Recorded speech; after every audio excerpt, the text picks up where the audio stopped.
Audio recorded or transcribed.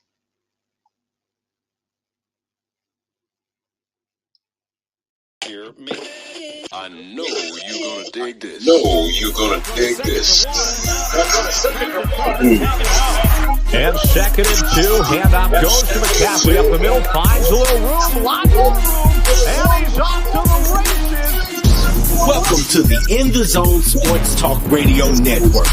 You're listening to the Just Us Sports Talk Show with your host, Kate Diggs from Harrisburg, Pennsylvania, the small city with the large heart, and co-host Dana the Hater Clark from St. Petersburg, Florida. Also co-hosting, we have G-Dub from Austin, Texas, Murray E. Baskerville from Gotta Be More Careful, Baltimore, Maryland, and finally, they used to call him Pretty Ricky, but now they call him Coach Ricky from Charleston, South Carolina. These are your hosts, bringing you the ultimate in sports news for the ultimate sports fan. Sit back and prepare to get into another episode of the Just Us Sports Talk Show. I know you're gonna dig this. Well, it's on a second for one, and now they got the man trapped in third and tagging out. So nice. I wanted to play it twice, but we can't go there. All right, good evening, everybody. How y'all guys doing out there? This is Kate Dix. I'm coming to you from Harrisburg, Pennsylvania. And the weather's cold outside. They talking about snow swirls tomorrow. Man, I ain't trying to hear that. I ain't trying to do that. I don't want to get nowhere near the snow. I don't want to touch the snow. I don't want the snow to touch me. I don't even want the snow to touch my cars. I just want the snow to go away. The best day of winter for me is the last day of winter. I know. Some people ain't never seen snow, like maybe Dana, G-Dub. They ain't never been up north when it gets really cold outside. And I'm gonna tell you right now, when we do finally break bread, they gotta come up north to get their bread. Cause I ain't coming down there. I want them to come up here and feel some of this little weather that I'm having right now. I don't like at all. So, good evening, everybody. Hope everybody's doing well out there. Hope everybody enjoyed their Veterans Day off Friday. Man, let me tell you, my weekend was rough. It was a rough weekend, but it was a blessed weekend. First off, let me go out and say, let's give prayers to the Virginia Cavaliers football team who lost, I think, 3 to 4 players in a shooting today at the campus. It was a player that supposedly had been hazed on the team who was directly trying to kill the players on the team. And there's I think 3 to 4 players that did die behind this ruthless, unnecessary incident that happened. Young men in their prime. You send your kids to college to get education. You get them, they're playing football, they're enjoying life, they're having fun, and this type of stuff happens to them, man. It just makes people want to stay home and do homeschooling for their kids. At least they know they're safe. There's a lot of kids that don't get the experience of being in a classroom, being on campus, having fun, pledging, going to parties, just doing the stuff that you do in college. Just have fun and get education. Man, my heart goes out to the families that have the lost ones. It just really hurts my heart to read something like this. And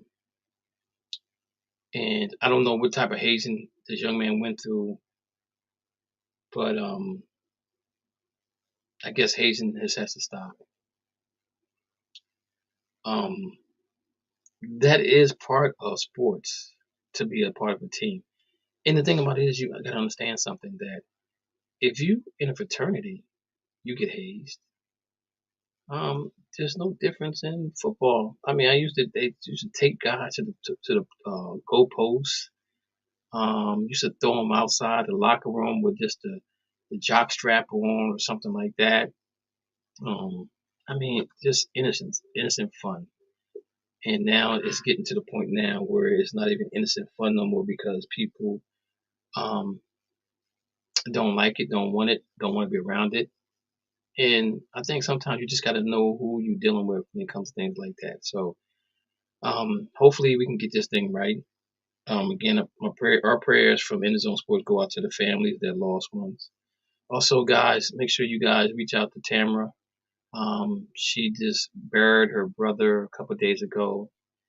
Tamara's been having a hard 2022, and we want nothing but a better 2023 for her as well. Um, I don't know if you guys ever hear me talk about my one of my best friends, Anthony Baltimore. I call him Tony. Tony. And sometimes I call him 1983, damn it, because he's a Sixer fan, and that's the last time they won a title. 1983. We were juniors in high school. We've been friends that long. Before like ninth grade, I think we became friends, or maybe in the middle school. I can't remember. But we've been friends that long, growing up in kids, and he's recovering from heart surgery over the weekend. My family, my wife, and my sister-in-law and his family spent most of our day at Hershey Medical Center with him having surgery. Recovery went well. He's doing well. He's in a lot of pain. So if you know Tony Baltimore, better known as Anthony, give him a shout out. Tell him you love him. And we hope for a speedy recovery. I went to see him yesterday, and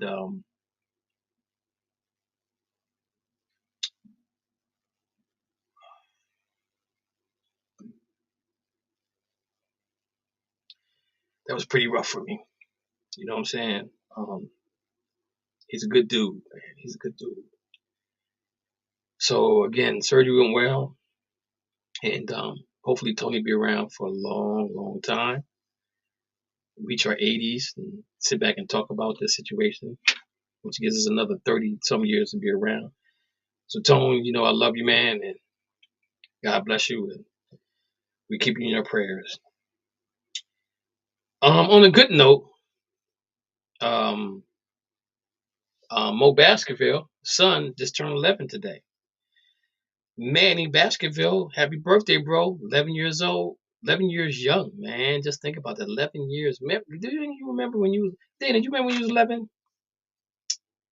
I remember 10. Man, I remember 10. yeah, I remember all the good old I remember days I with my remember friends. I remember 10. I can't think of Getting in 11. trouble. The only thing we had to worry about, man, was just going to school, chasing girls, acting like we ain't like them, playing tag football, playing basketball, playing kickball. Just had no worries in our life whatsoever. Had good parents that made sure that we got fed, had a nice roof over our head, had warm beds. Right. And now this time of year, you know, we thinking about Thanksgiving, and Thanksgiving comes, and soon after that Christmas comes. And at 10 years old, I don't know about you guys, I still thought there was a Santa Claus. I did. My cousin Junior, who was a rebel back in the day, he's like, "Ain't no Santa Claus. Your mom and dad buy you them presents." I'm like, "Yo, there's a Santa Claus. I'm telling you right now." I said, "There's Santa Claus." And ladies and gentlemen, there is a Santa Claus. I'm just not gonna tell you who your Santa Claus is, but there is definitely a Santa Claus out there. You know what I'm saying? But man, you go back and you think about those years, man. 11 years old, man, just you sit there, and I think, Dana, when right around 10, 11 years old is when I really got into sports. That's when I started going to sleep with the radio underneath my pillow, because at nighttime, ladies and gentlemen, I don't know if you didn't realize this or not, but at our age, TV cut off. Wasn't no TV after 12 o'clock. You seen the American flag waving, or you seen airplanes on your TV. There was nothing. You saw eagle flying. Yep, eagle flying. Nothing else was on TV but that. So that's why I put the radio underneath my bed, underneath my pillow, and I could listen to the scores and listen to the games and things like that. And back then, NBA basketball was pre-recorded. You know what I'm saying? So the games had already been played, but they played them again on the radio and sometimes on TV. But man, to be young again, I don't know, Dana. This world we live in right now, I don't know if I want to. I don't know if I want to be young again. Yeah, I think I was born at the right time to deal with right. this, deal with the Me and you situations, both. deal with the situations in this world. You know, me and my daughter were talking one time, and I said to my daughter, I said, it's hard for me to relate to what you're going through as a teenager from like 15, I want to say even 12 to now. My daughter had lost so many friends to gun violence, man. It's unreal. I just know I can count 5 that I know of. You know what I'm saying? Innocent people getting killed. And Dana, when we was growing up, the worst thing we did was try to run away, and forget to take your bag with you, or you spent the night over your friend's house and didn't tell Yes. your parents. You know what I'm saying? But today, man, Yeah. I'm I glad got a story. I'm glad I'm the age I am now, man, because this world going I forward. got a story. You said you got a story. I got a story that'll make everybody day. Go ahead. Or laugh at this story. Let's hear it. You hear it? You ready? Yep. So me and my brother, we couldn't whisper for nothing. You know those mom is, right? Mm-hmm. So me and my brother plotting, plotting like, so we talking. And me and my brother go at the same time. We just run away. So my mom, those mom is said, you ain't got to run away. You can walk. Yo, so let me tell you my story, Dana. Let me tell you my story. So I had a friend. Well, we were friends, or so should I could say. And he would always pull the fire alarms on the telephone poles. You know that they had the fire alarm on the telephone pole. So he pulled the alarm one time, right? And the fire trucks came, and everybody's want to know where the fire is, and the fireman's like, that's a fine if you pull that alarm and all this kind of stuff. So my friend goes and tells my dad I pulled the alarm, and I was on a 2-week punishment in the house, right? And Oh, wow. my dad was one of those dads that he believed anything somebody told him about me. I don't know why. Um, Wow. and so I had wrote notes for my mom and dad, put them in the pillow that I was going to run away. So I went to school, right? And I had a good day at school, and I'm on my way home, and my aunt comes to meet me. She said, Captain Lee. I said, hey, Louise, how you doing? She said, good. She says, is anything going on in your world right now, your life, anything that you want to talk about? I was like, no, everything's good. I'm good. She said, you sure? I said, I'm positive. She says, well, you left some notes for your mom and dad that you gonna run away. I said, oh, Aunt Louise, I forgot to run away. Because I had such a good day in school. I was just gonna go home and act like I didn't know, but I was out, man. I was like, and I think that kind of me and my dad kind of had a talk, and I was like, Dad, I'm telling you, I didn't pull the fire alarm. I would never do that. Growing up as a kid, I was always respectful of my elders. I never wanted to make them look bad in front of nobody. And that to me, that Right. was more pressure than anything else in the world, is for your parents to go somewhere and a grown up say, man, I seen your son out there acting a plumb fool. What is wrong with him? I know you raised him better than that. I sure enough did. I'm gonna tear him up when I get home. And then my mom say, why didn't you beat him when you saw him? And they say, well, he's too far away from me. But I figured they say, Miss Claire, Miss Bennett, when I saw you, or Miss Dixon, when I saw you, I was gonna let you know what he did. Man, I did not want those conversations coming back to my parents at all. And I lived Right. that for the longest time of my life with my parents. I did not want nobody to go back and say anything negative about my parents, because I felt like that was making them seem like they didn't raise us right. You know what I'm saying? So, Right. Dana, do you still have your topic you want to talk about tonight, or do you want to move on? We move on, but I want to stand on the soapbox real quick. Go ahead. You got it. I just want I just want to congratulate my Miami Dolphins on a great season. Even if we don't make the playoffs, we had a great season. We had a great season. We getting there. We getting there. I mean, yesterday, Stop. I was more with the Browns than anything because Jacoby, what's his name? Brissett, he completed more passes than he ever did as a Dolphin. I mean, his passes looked good yesterday. He can't do that for the Dolphins. I couldn't do that for the Dolphins. And not ESPN trying to respect my quarterback. Not slurping and burping my quarterback. I mean, everybody is. I'm just hopping from place to place. Oh man, I want to pray for my Dallas Cowboys, man. I want to pray for my Dallas Cowboys, but because you got to be pitiful to Detroit. If the Detroit Lions are to 9 points and they look like the Super Bowl Packers against you, it's something wrong with you. You're not who you think you are. And last but not least, I want to pray for Tom Brady.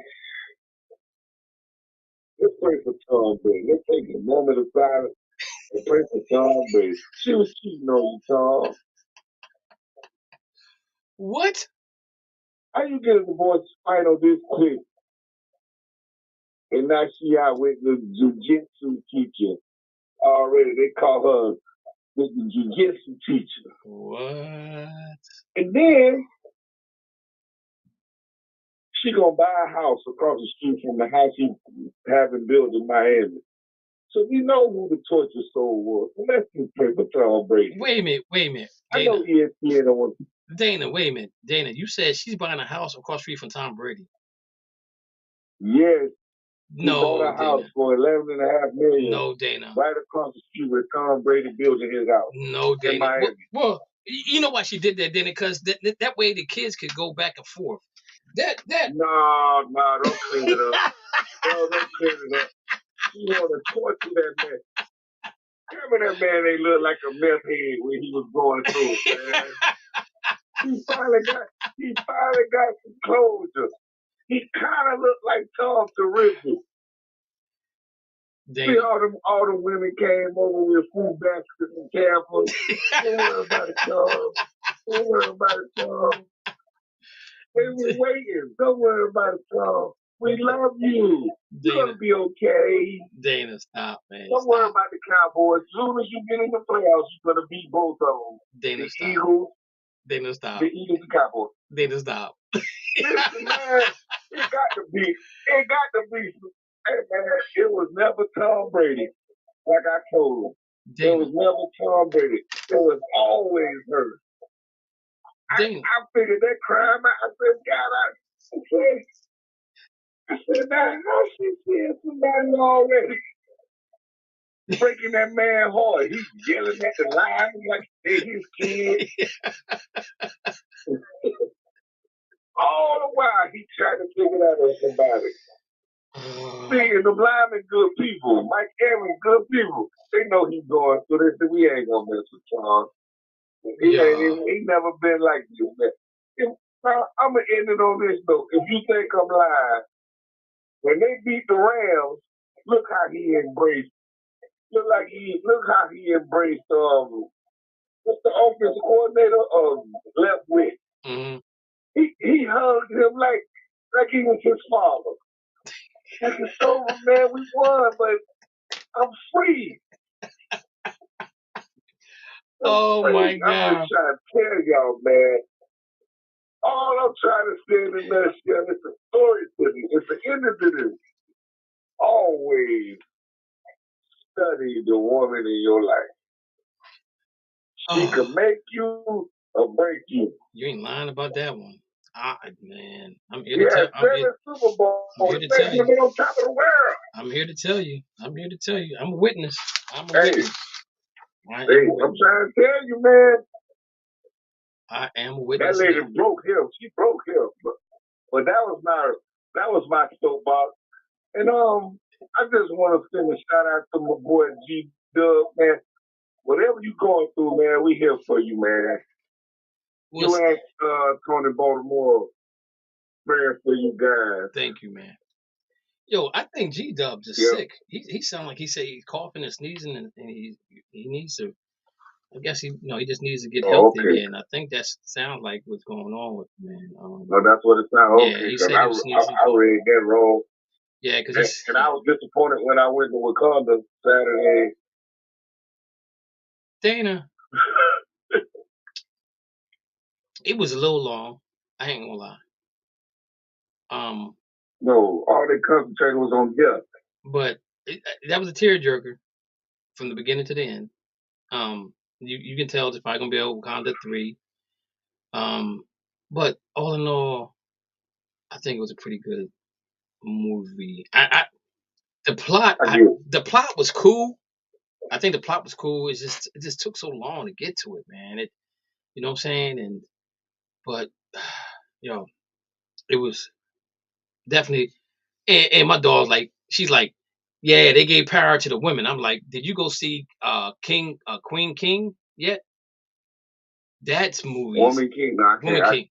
Yo, I gotta sit down and watch that again. Dana, that thing is. I went behind the scenes and found out some stuff like, whoa. That's a powerful movie. That is a powerful. I take my little nephew to the movies. That was powerful. I took my little nephew to the movies, and before the movie started, he was like, Uncle Daddy, you're not going to fall asleep on this time, are you? I'm like, no, I stayed awake. I stayed awake through the whole thing, man. I know one thing, though. It was some beautiful women in the movie theater. They sat by me and my nephew. Oh, Dana. Oh, and they was like, oh, this is fun. I was like, no, that's my nephew. Okay. So I said, you want some extras to bring to the movie? I said, no, I can always deal with this maniac. All right, Dana, let's talk about some sports right now. So. Yes, sir. The Miami Dolphins disrespected the hell out of my Cleveland Browns yesterday. Man, that was disrespectful. The defense is terrible. They can't stop nobody in the run. Offense looks okay. I think I don't even know. I'm bringing this up because Deshaun Watson's coming up in the topic. I don't know if Deshaun Watson can save this team right now. I think the 3 critical losses they had at the beginning of the season kind of hurt them from even getting in the playoffs. And I'm gonna say this: if they're out of the playoffs, then go ahead and let Dobbins be the quarterback for the rest of the season. Why play Deshaun Watson? And if he gets hurt, down he's hurt. I mean, he got the whole season to heal, but why even take a chance? Still in the hunt? They ain't in no hunt, Dana. They 3-6. They ain't in no hunt unless they. No. What the Bengals? What Dana, 1 game ahead of them? Dana 3-6. No, they're not even. They would have to win a division. And they played Baltimore tough. They beat Pittsburgh. They beat Cincinnati. So they're 2-1 in the division. Okay. And they got to play Cincinnati. They got to play all the teams again. So if they can go 4-2 within the division or something like that, but 5-2 in the division. I'm sorry. 4-2. 4-2. They go 4-2 in the division. That's fine, but I don't know. I gotta look. They got Buffalo this week. That Buffalo's gonna probably score about 50 points against them because they're mad about the loss over the weekend. But I don't know if They should have lost. They should have down. I don't know if Deshaun Watson can be the savior for this team going forward. I see, and this is the thing, Dana, with the Browns is if you knew what you see now, and this is what you've been seeing all season long, why didn't they go ahead and trade Kareem Hunt to another team? Because they could have got draft picks for him. Because Kareem Hunt's going to walk. They're not going to sign him to a big deal. Now, if they might get a potential, compensatory pick for him going forward. But the thing about it is that they're going to lose more than they're going to gain. Now they got a backup running back, younger guy that can probably play just as well as he can play for less money. So they might be taking a chance on that right there. But losing the Joko was big for them, tight end wise. But the defense, man, is just not there. I don't know what's going on. Like they got Ward back, but it just, Tyreek Hill and Waddle, he Tua had what 7 incomplete? It was 7 incomplete passes, or was it less than 7? I think it was 7 7 incomplete passes out of 20-some throws, ladies and gentlemen. That's incredible. 29. He was 22 for 29. Look at that. Incredible. Tua has put himself in the race for the MVP. Josh Allen has dropped himself out of the run for the MVP. But like I said, Dana, with the Browns, I don't know if they can turn it around. They're going to have to outscore everybody in order for this to happen the way they want it to happen. Because, and I'm going to say this, Stefanski should be on the hot seat right now. I've been saying this since week 4. He should be on the hot seat because he takes too many chances to me on 4th down, and the 4th down plays he called doesn't make any sense at all to me. It just don't make sense to me. None whatsoever. Because that 4th and 3 on the 20 on our side of the field was disrespectful. You don't do that. You don't do that in the playoffs. But when you're down by 2 scores, you gotta do something, Dana. But the plays they come up with didn't make sense. I'm like, okay, 4th and 3, spread the offense out. You know what I'm saying? And then if you ain't got it, then run for it, slide for it, do something for it. I mean, just frustrate. Just frustrate, man. Just frustrate. So let's talk about Josh Allen. Dana, I'm gonna say this. I don't think the Can I injury. say one more thing? Go ahead. I want to say this. Maybe he'll be so excited about DESHAUN Watson, he might bring up a different energy to the team. If I don't want to play with him. Who was that? Because I wonder what happened to Amari Cooper. Like, why you went going to Amari Cooper? Yeah, and the announcer even said that. He said, I know he's getting double teamed, but still got thrown to me. He only had 2 Amari Cooper and Cooper Kupp killed me in my fantasy draft, in my fantasy yesterday. I lost. I'm 8-2 now, top 1st place. But they killed me. Cooper got hurt, and they don't know if Cooper's going to be back. Cooper was average only almost 22 points a game. I don't know how I'm going to make that up with Cooper. I just don't know how I'm going to make this up. I've been trying to plug and play, but I think that might be my disaster right there if somebody don't step up and play really good going forward. But yeah, again, I mean, Cooper Kupp I think he threw 2 passes his way, 3 passes his way. People Jones, they threw to him a lot, but he couldn't really catch anything either. So I don't know, man. It's one of those things. I'm gonna congratulate my Harrisburg Cougars for winning this weekend over Wilson. That game was a struggle for us. We was up 12-0, ended up going almost at halftime 14-12. Came back on the second half. This kid Dana got hit for Wilson, and I don't know if he had a seizure on the field or not, but the dude was shaking really bad, man. And I felt so sorry for him, man. I said a prayer for him right then and there. The hit that it was a hit. It was a hit that most defensive backs want to have a clean hit like that, and hit him with the shoulder and everything. It was a good hit.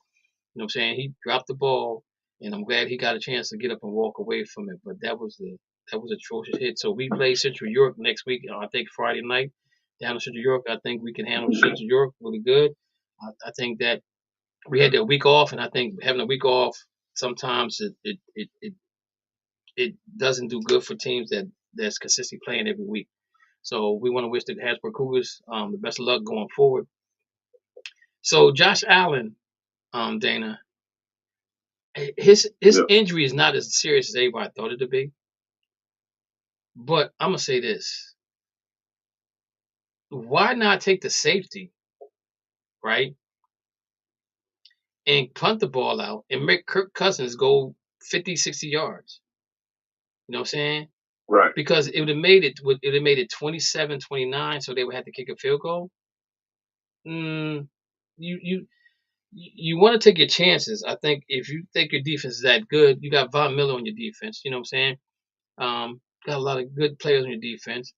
So I'm like, I'm taking the safety and I'm putting that ball. And if I can punt that ball down to the 20, 25, and let's say he gets a run to the 35, I'm gonna believe in my defense from that point on to stop Minnesota from getting a field goal or getting a touchdown. So I think it was a bad call on the offensive coordinator for Buffalo. But Josh Allen threw an interception again, straight to the guy. That was the second interception he threw. Josh, I love Josh Allen because I remember I always wanted him to be that Brown guy. I wanted him to be the Cleveland Brown quarterback. I didn't want Baker Mayfield. I wanted Josh Allen. But he's a blessing and a curse for them because he does too much. He reminds me a lot of Ben in his early years as a quarterback because he know how strong he is. He know he can run. He got a strong arm. But sometimes he just overdoes it. You know, he's overzealous when he does certain things. And I think he needs to understand going forward that they're in second place now. They don't even have home field advantage. You got is the Jets? I think the Jets are in first place right now, Dana. If I'm not mistaken. Jets in second. Who's in first? Wait a minute, Dana. You already know. Wait a minute, Dana, Dana, wait a minute. Okay. Oh, y'all in because y'all played 10 games. That's why y'all in first place. So y'all 7-3. Yeah. Jets are 6-3, and Buffalo 6-3. And Buffalo's lost to the Jets. The Buffalo lost to the Jets and the Dolphins. So this back end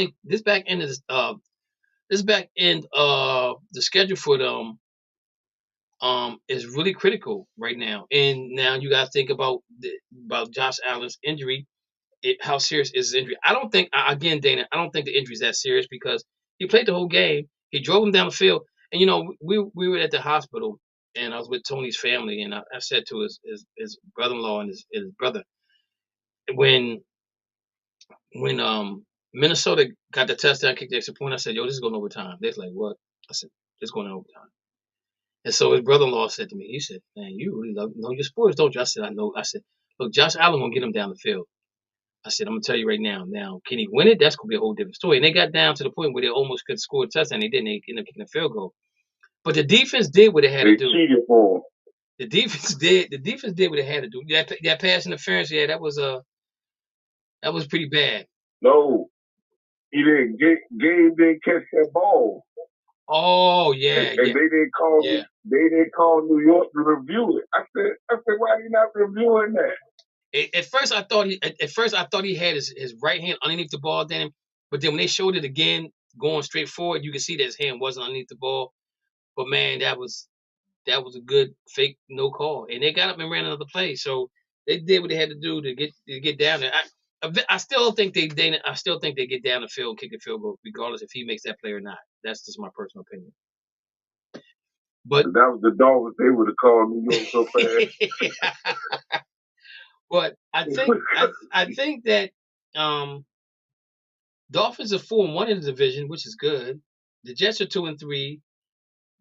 No, I'm sorry. Dolphins are 4-1 at home, but they got to come up north, Dana. Ooh, let's look at your board. We got a tough schedule coming up. See what you got going up. Got a tough schedule. Yeah, we got the Texans. Yeah, okay. We got the 49ers. 49ers. That's away. And San Diego. Chargers at away. Buffalo. Ooh. Buffalo's away. So you got three hard games coming up. Because 49ers looking like they're running into shape. Chargers, you don't know what you're going to get with them. And that Buffalo game that's December the 18th. Ooh, dang, that might be a cold weather game for you. It's not going to be. It's not gonna be cold. It's not gonna be cold like you think it is. Yeah, Dana. I'm telling you, Buffalo. Yeah. We bringing that South Beach heat up there. You better bring it up there because you're gonna need it. Then y'all got the Packers. They go. Then y'all got at the Oh, we gonna Patriots. beat the Packers. You got at the Patriots. You got the Jets. So yeah, this back end of the schedule is gonna be tough, man. You guys are averaging almost 30-some points in the last 3 games. So y'all been scoring. You played indoors. Y'all went up to Chicago and won. That was a really good game up in Chicago. Even though the score said even though the score says 39-17, ladies and gentlemen, the game was a lot closer than that right there. Basically, the Browns did go for fourth. They went for 2 fourth downs on their side of the ball, right around 30-35, and Miami took advantage of that. So the score doesn't really reflect the true focus of the game. So we just want to put that out there. So looking at the movie here. So I'll let you get away with that. Yeah. I'm telling the truth though, right? Am I not telling the truth? Yeah, you tell the truth. You're the only one I let get away with that. Anybody else will get this version. You my brother from another mother. Okay. So you get that. So let's look at Baltimore plays somebody. Who they play tonight? No, they have bye week. No, who plays tonight? Oh no, it's the Eagles in Washington. No. Eagles and Commanders. I got the Commanders for the upset.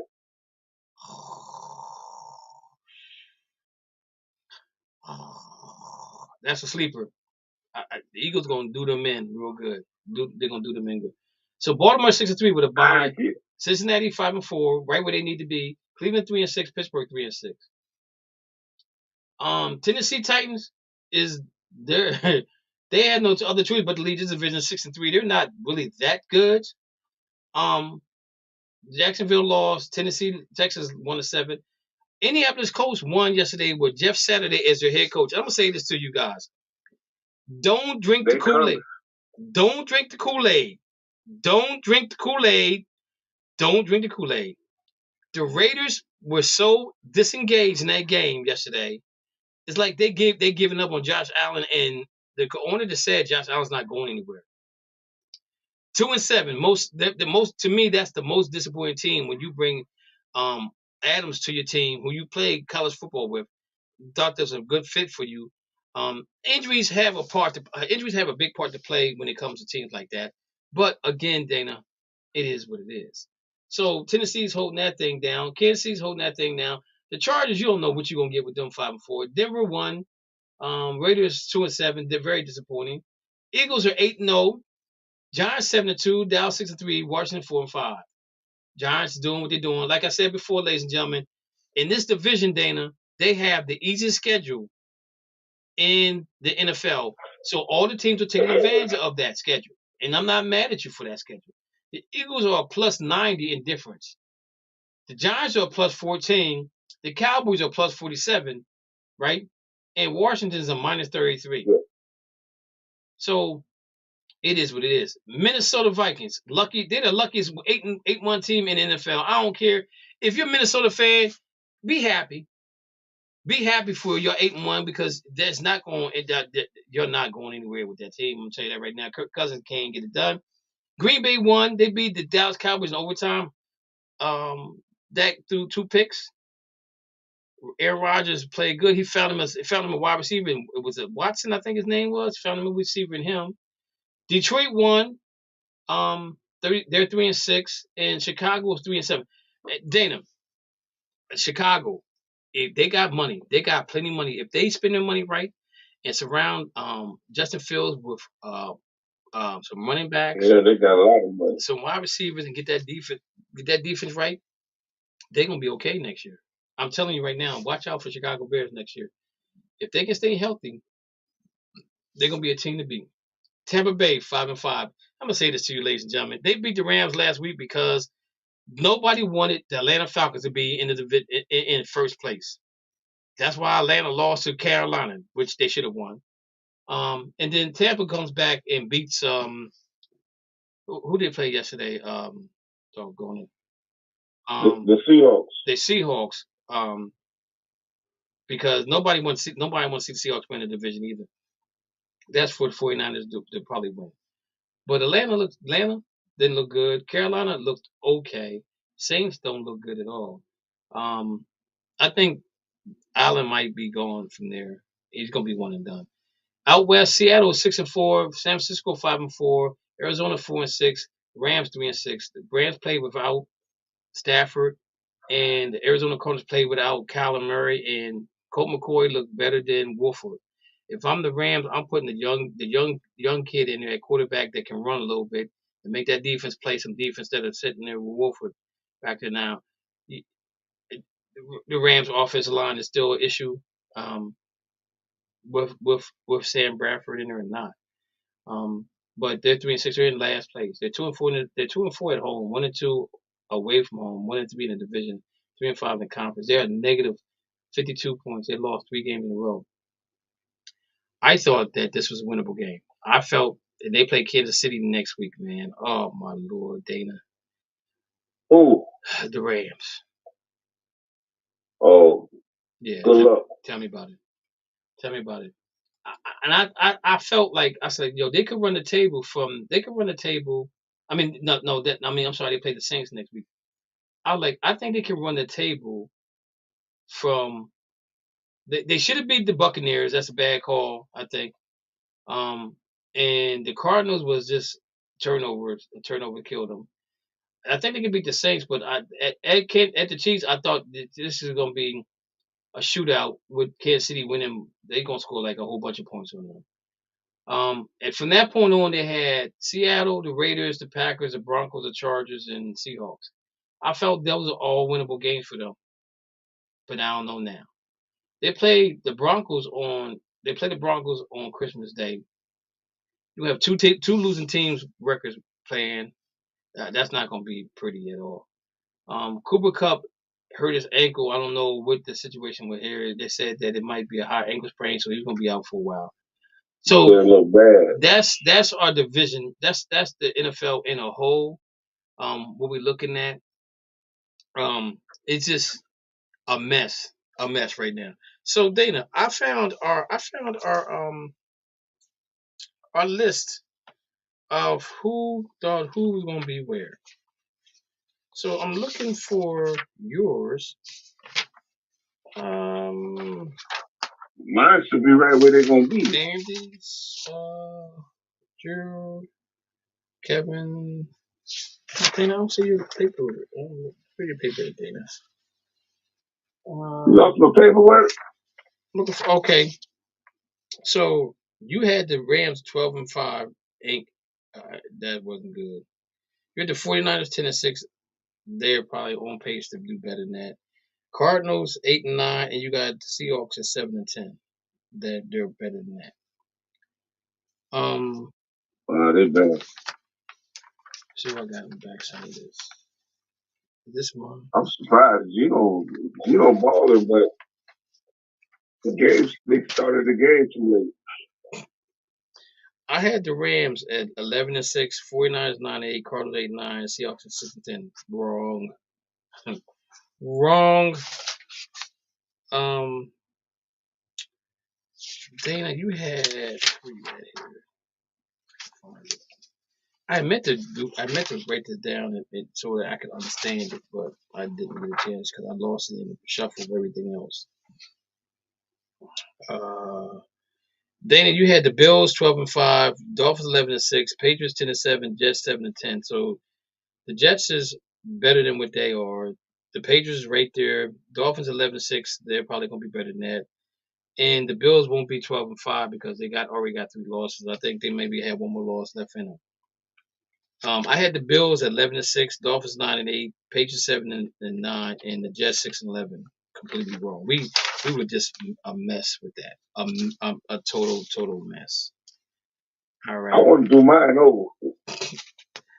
So, because that was before we got Tyreek.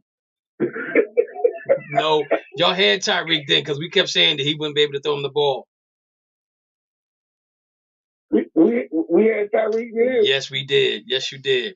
Yes, you did, Dana. Don't All even right. try that. Don't All even try right. I believe you, my brother. that. Don't even try. So as me and Dana and everybody else that's on the show talked about the Thursday night games being trash. Um, Al Michaels kind of feels the same way, Dana. He says every NFL fan said the same thing about Al Michaels doing Thursday night games. Al Michaels might have to quit doing these Thursday night games because they continue to get worse week after week. Last month, during an appearance on Wally and Sylvie on ESPN Chicago, Al Michaels said he may have to consider retiring if he had to endure another Thursday night game like the Broncos and Colts. He says, if we don't have a better game than we had last Thursday, then I may retire. Michael said, I've done pretty close. He said, I've done pretty close to 800 NFL games, and with all due respect, guys are trying. I understand. We all know that, but that's grim. Fast forward to this week, and he may have to do so that the fans are treated to a game between the Lone Leaf Falcons and the Carolina Panthers. Everybody said the same thing Michael said. The games may be bad, but keep in mind that come February we'll be wishing for an NFL game to watch on Thursday night, even if it's a terrible one. One more. I disagree, Dana. I think first of all, going to prime time, going to Amazon Prime was the wrong thing to do. It up. That's the wrong. Thank you. That's the wrong thing. That's the wrong Right. thing they did. All right. What they should have did was they should have had some on Prime, some on regular TV, and see how the audience would adjust. Nobody's gonna go out and buy Prime and watch these terrible games. If you don't already have it, if you don't already have a smart TV, you're not gonna go out and buy a TV to watch these games. The only time I watch the games is when my team's on. Thursday nights, I'm like, man, I'm not watching that trash. You know what I'm saying? Because their team already played that week prior. That's Sunday. Now, if you want to say you give them that Sunday off and let them play that Thursday, you're going to probably get better quality of football. And you notice they're playing divisional teams on Thursday night. You know what I'm saying? But again, the NFL got this wrong. Get rid of this mess. Leave Thursday. Let the college do a Thursday night game, which would be more exciting. Have two. You could have at least 3 Thursday night games. You could have one at 7. You could have one at 10. And maybe maybe you could get one in there a little bit later on, out the West Coast. But yo, this ain't working, guys. This is not working for the NFL. Al Michaels has spoken. Let's see what happens. But again, who wants to watch the Falcons and the Panthers? But that game was good. That was one of the best ones, though. I got Patterson on my team, on my fantasy team. Okay, so that's why I kind of stay engaged with that Thursday night game, but it was terrible, man. He didn't play well. So this week coming up, Thursday night game is Tennessee and the Packers, so we might be all right. Week 11, right? Week 11. We got Tennessee at Green Bay. Yeah. I don't know. It should be a good game. So then we got Tennessee at Green Bay. Sunday we got Chicago at Atlanta, Cleveland at Buffalo, Philadelphia at Indianapolis, New York at New England, Los Angeles at the Saints, Detroit at the Giants, Carolina at Baltimore, Washington at Houston, Las Vegas at Denver, Dallas at Minnesota, Cincinnati at Pittsburgh, Kansas City at Los Angeles, San Francisco at Arizona. Yo, there's not a game that I want to see that weekend. I'm gonna be honest with you. I don't want to see the Browns go to Buffalo. That's gonna be ugly. So I got to be in the movies that weekend. Kansas City plays the Rams out there. They play the Rams out there. I don't see that being a good game. Even though Matt Stafford might be back. If you don't have Cooper Kupp, then who's gonna throw to? I don't see any game that really have any significance in them other than the Dallas Minnesota game, Cincinnati at Pittsburgh because it's a rival game. I don't see anything else, Dana. I don't see nothing else. I just don't see it. Yeah, Kansas City Kansas City Rams, that would have been good if they were more competitive this year. Yes, exactly. So what you think the Rams' problem is? The offensive line. Injuries? That's been they've had since week one. Week one up until now, they've had at least anywhere from 14 to 15 changes in the offensive line. And it's funny because a guy on Facebook has said that the Detroit Lions won the draft. I mean, they won the trade between the Rams and the Lions. I'm like, no, you're wrong. I said, Matt Stafford got a Super Bowl ring, so that's a win. If you're looking for what's going on right now, then you can say there's a loss, but you can't even say it's a loss because Matt Stafford has he don't have offensive line. Whitworth, he retired. Okay, they had to fill somebody up with that. But the guys that he started the season with, none of them guys are playing in the position that he started the season with, or at the end of the season last year. So they've had an issue with the offensive line so far.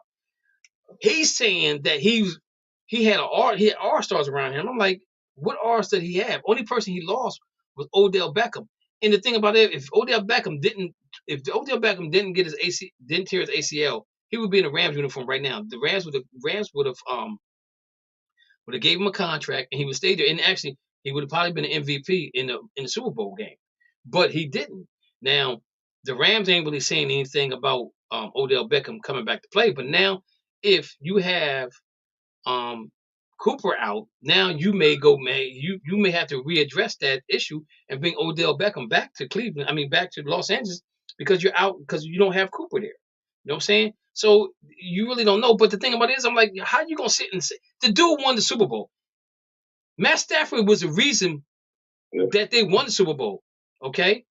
The last drive he came down there, it was him and Cooper Kupp pitch and catch with those two. And he scores a touchdown. Now you do get some penalty flags down there at the end of the game, but that's what happens at the game. That's what you hold.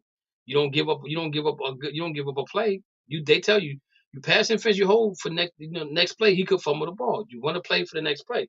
So I don't. His logic to me doesn't make sense because he says, well, they don't have Von Miller, they don't have Whittle, and I'm like, well, no, they don't have Von Miller, but Aaron Donald's still making plays, okay?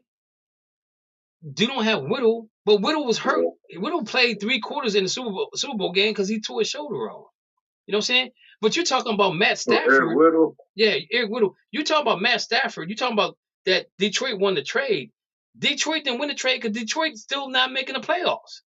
Detroit didn't make the playoffs. Detroit didn't go to the Super Bowl. You know what I'm saying? So how are you gonna sit and tell me they won the trade? He was the Danny, didn't I tell you? I said once we got Matt Stafford, I said, yo, we going to Super Bowl. Because Goff was the reason why we didn't. Goff was the reason why we lost Super Bowl against the Patriots through an interception. Okay. Goff was the reason why we didn't make the play, why we lost the playoffs the year after that, because he kept throwing interception. He threw an interception in a game against the Seattle Seahawks, which we should have won. If we win that game, we win the division. We got a home field advantage. Now we got to take our behinds up to cold Lambeau, and we lose up there, right? But now you bring Stafford in the mix the following year, and look what happened. They go to Super Bowl. So I don't understand his logic behind him saying that he had all stars with him, or all pros. You had some all pros on the defensive side. I'm not disagreeing with that. But Aaron Donald was making the plays before Von Miller got there. When Von Miller got there, he didn't even play the first 3 games because he was hurt. Now he played the games in Super Bowl. He made plays Super Bowl, but Aaron Donald made the play in the Super Bowl for them to win. So that's why you got to put Aaron Donald in that category of saying, yo, he should have won. He should have been one of the players that won the MVP. But I'm like, yo, how you gonna say he won? That Detroit won the trade right now a year later. But if you'd have brought that conversation up last year, you wouldn't have had nothing to talk about. So you going a year after winning the Super Bowl, then on top of that, the Rams had the hardest schedule. Them in who is it? Rams in Kansas City, I think, or Rams in somebody, I can't remember. But Rams, Cincinnati, they have the hardest schedule going forward. in the Super Bowl era, they're the only ones. They're the only two teams that other than the Patriots a couple years ago that came back and had the toughest schedule after having the Super Bowl run. So injury played a part for the Rams. I'm be honest with you. It played a big part with the with the Rams. But you know what though, Dana? Cincinnati shut the run down. If you think about this, they couldn't run the ball against Cincinnati and play in Super Bowl game. So they had to throw the ball. And it ran off into this season as well, where they still couldn't run the ball. Okay? So that's something that needs to be addressed going forward. They need to find somebody that can run the football. I don't think there's a problem with Cam Akers. I don't think there's a problem with Henderson. I just think that the offensive line is so beat up that they cannot they can't run block or pass block. Matt Stafford got to get rid of the ball fast, quick, in a hurry. You know what I'm saying? And now he has a concussion, which I think is questionable in my opinion. You know what I'm saying? That he has a concussion now. But it's kind of questionable in my opinion. But I think though that's the issue with the Rams going forward. The Rams don't still have no draft picks, but they don't have a lot of they probably will have money this year, but they don't have draft picks. But they draft pretty well. You know what I'm saying? They did pretty well in the draft that they got. They got players that's gonna blossom, that's gonna groom. I don't foresee them being this bad next year. I think McVay addresses the issues that they need to be addressed. I think they come out and get some big time players to come out there and play with them. Defensively, they can get that if they can get that defense together, and get Aaron Donald some help. I think they're right back in the mix again. So it is what it is, man, as far as that's concerned. So again, go ahead, Dana. Go ahead. So, do you think is it injury that play a big part, or is it really next man up? I told my friend, I said injuries play a big part, and it messes up the chemistry of your team because you depend on those guys, but you do depend on the backups too, just in case you need them. That's why you have a good draft. I think once you go ahead. I think once you kill that chemistry with the starter, that kind of hurts the team. And you're absolutely right, because you think about this: if you don't have the draft picks, if you don't have the draft pick capital to draft high quality players, and then to me the Rams they wouldn't draft the players that they needed. They drafted players. They wouldn't draft the players that they need. They drafted the best player at the position where they drafted at. This is my personal opinion. I think they took the player that was highest on the board and where they could help the team out. Because if that was the case, they would address the offensive line better than what they did, knowing that Wentworth was going to leave, which is left tackle, which they still haven't found a left tackle to replace him as of yet. But I guarantee you that during the offseason, that may be something that they're going to look at going forward.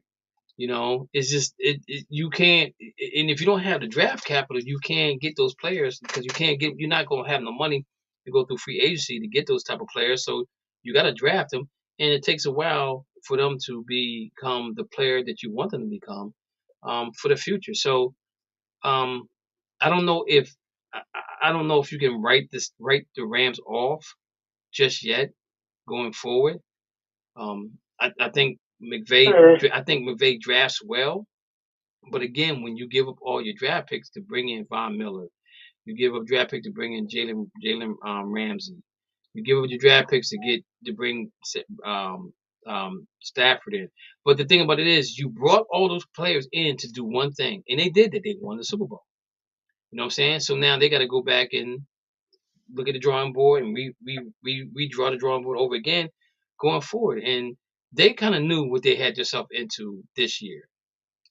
Again, if Odell Beckham don't get hurt, I think he's in a Rams uniform again this year. You know, and now Odell definitely wants to play with a team that has an opportunity to win the Super Bowl going forward, even though he has a ring because he didn't play in the Super Bowl.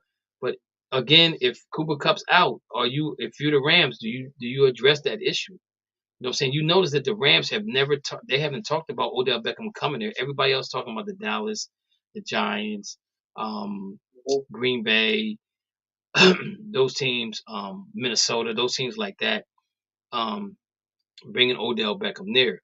And sometimes you can bring him there, but is he going to be a good fit?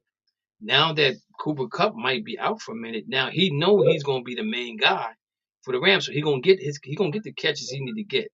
You know what I'm saying? So you gotta look at it like that. And again, like Sean McVay said, his locker's still there. His locker they never took his name off the locker. So again, I wouldn't be surprised if he signed back with the Rams. But I wouldn't be surprised if he signed back with somebody. He would sign back with somebody that has a chance to win Super Bowl. I don't know if you look at Minnesota and him and Jefferson, they kind of like the same. You know what I'm saying? They down the field passers. You don't need both. You don't need two of those guys like that. You know what I'm saying? So I think he's gonna go where he's needed the most. And I'm gonna say this. I wouldn't be surprised if he went back to Rams. That the Rams give him a longer contract than 1 year.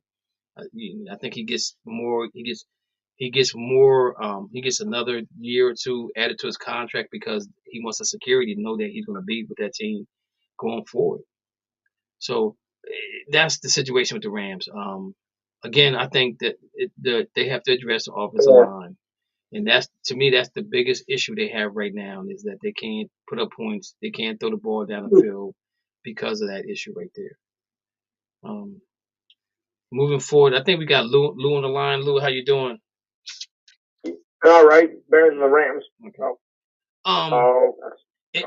So the NFL is coming back. The players are really putting the pressure on the owners to change the football fields. I think we're going to see some changes going forward. This is really big for these players because the players are saying that the turf is really not given.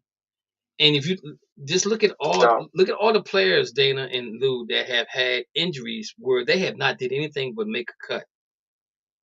Look at Odell Beckham and how he got hurt in the Super Bowl. Look at the other players this year that just made a cut and they tore the ACL because the turf didn't give. Where if you're on grass, it's going to give a little bit. So you're going to see. I think you're going to see a lot of teams change over to not natural grass, but that type of grass, because it's kind of hard to put that grass. I mean, I should go down the injuries because the turf really causes way too much injury. Look how much it's gone up in the past few years. I think 20 to 30%. That's way too much. Exactly. They got to do a natural grass as close to grass as possible to cut down on this injury stuff. Exactly, and let your quarterback get hurt on some turf, like Josh Allen get hurt on some turf. You're gonna hear everybody screaming. So this is what they're saying. In the recent weeks, numerous players and coaches have called for safer playing fields. This week, Cowboy owner Jerry Jones tried to poo-poo on the concerns and found immediate support from the NFL back status that has always been twisted to support nearly any given premises. The NFL Players Association responded, accusing the NFL PR machine of going into overdrive to spin a more favorable narrative to what the union players know is a problem. The NFLPA president J.C. Tretter, in a follow-up to his September 2020 column, calling for all grass fields, had more specific requests this time around. In a new item posted on the union official website, Tretter requested 1, immediately replace and ban all slight film turf. 2, no longer allowing games to be played on fields with clear visual abnormalities. 3, raising of the field standards and testing the safety and performance of all services. 4, clearing the excess people and dangerous equipment from the sideline. So that's another issue where players run into cameramen and stuff like that. Tretter explains as the first item that the slit film playing surface has higher in-game injuries rate compared to all other surfaces. Non-contact injuries, missed time injuries, lower extremities injuries, and foot ankle injuries. He said that the union wrote a letter this week to the NFL demanding the immediate removal of those surfaces. Teams currently using slit film turf per Tretter after the Giants, Jets, Lions, Vikings, Saints, Colts, and Bengals. The injuries on slit slit film were completely avoidable. Both the NFL and the NFLPA experts agree on the data, and yet the NFL would not protect players from subpar surfaces. Treader writes. As the second item, Treader points to the regular season games being played in Tottenham, which had a giant uneven seam right above the number. We pointed that out in connection with the Giants-Packers game played there last month. We saw this in Chicago, Las Vegas during the preseason as well. The chunks of grass tore up. Treader said, "This is an embarrassment," Treader said. The NFL might be quick to say something like, "Those fields have passed their mandatory inspections," while gaining this is a PR spin. It does not address the need for the safety improvement. As we explained, connections with Tottenham situation that was alternative to playing the game at a time when the NFL is desperately trying to globalize the sport. Pulling the plug on a game before kickoff and sending everyone home with a rain check or refund would not have helped the cause. It was unfortunate reality. It would be hard to change their mindset, especially in international games. As to the third item, Treader points out that the current field standards are more than 13 years old. He notes that the league and the union are currently engaged in researching to, for the first time, establish a new performance and safety standard that could be used for every field. Until we have the standards in place, the NFL needs to be much more conservative when we have a visual issue with the field, Treader said. The current field's inspections do not account for performance and safety, so we should stop saying the fields are safe to play on based on fact that they pass safety inspection. He's right, but again, the league surely regarded the alternative postponing or canceling regular season games to be unacceptable. After 2 years of holding the session together through COVID, good luck getting the league to slam the brakes on the game and turn screws up all over the schedule because the concerns are regarding the condition of the field. At this final point, Treader said, again, nails it. He said that the league says every year that it will look into streamlining the clutter around the field, but it never does, except during the pandemic. Treader concludes with a clear message for owners. Stop with the lip service. Stop with the media spin. Stop pretending you care. And if you actually do care, take the action steps to fix the proper problems of our union and identify especially those issues we actually agreed with.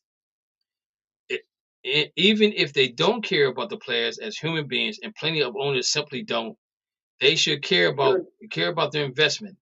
That's most amazing part of this. Tens of millions of dollars are devoted to paying players and otherwise keeping them in the right condition to perform. Why not do everything possible to give them a plan service that doesn't make it harder to stay healthy? It's ultimately a cost benefit analysis for some owners. It will simply cost too much to improve the service. They aren't able to willing to quantity and benefits. Even if those benefits are obvious regarding of whether the players are regarded as people or robots. So again, Dana, Lou, if they don't care about the players in the situation on the field, what do they care about? How can you let your $1 billion quarterback? They don't caring about anything. How can you let your billion dollar quarterback or $1 million quarterback take the field go on a field where there's a possibility of him getting hurt? And I think last year there was an issue with one of it might have been Baltimore's field, I think it was, where they had issues, or Pittsburgh. I can't remember. It was one of them fields where they had issues where I guess they had sewed it together and the sewing came off or something of that nature. But AstroTurf is good. It's cost effective because now you don't have to keep taking the field up and down. You know what I'm saying? Where if you have artificial grass, it can be expensive, but you only play on it 17 times a year at most. Some play more, some play more, but 17 times a year you're on that field. Now, if you have concerts on your field, then you're making money. Okay, that's added money onto what you're making. So you can your field pays for itself in actuality probably halfway through the season. If you really think about it, if you really think about the money that's spent on the field, I don't know, and I don't know how much it costs, but I'm gonna write that down, Dana and Lou. I'm gonna try to find that information. Cost of field with grass. Grass. Right. But what, Lou? What's your thoughts on this situation? You know, because the Jets play on AstroTurf, right? Yes. And Dallas plays on AstroTurf. What's your thoughts on this right here? Will you feel better? Will you feel comfortable seeing players play on grass other than AstroTurf? Oh, absolutely. I think it made the game much better. Cut down the injuries, and no one had to stay up for maybe 6 to 8 weeks at a time. Playing grass is much safer than AstroTurf. AstroTurf gets way too many injuries, and they should have done something a long time ago before it came to this. Having a core of your players being injured on this turf. There's no need for that. It's time to go on grass, and I'm sticking that with it. Okay. It's about time. Dana, thoughts? Yeah, man, I think get on AstroTurf.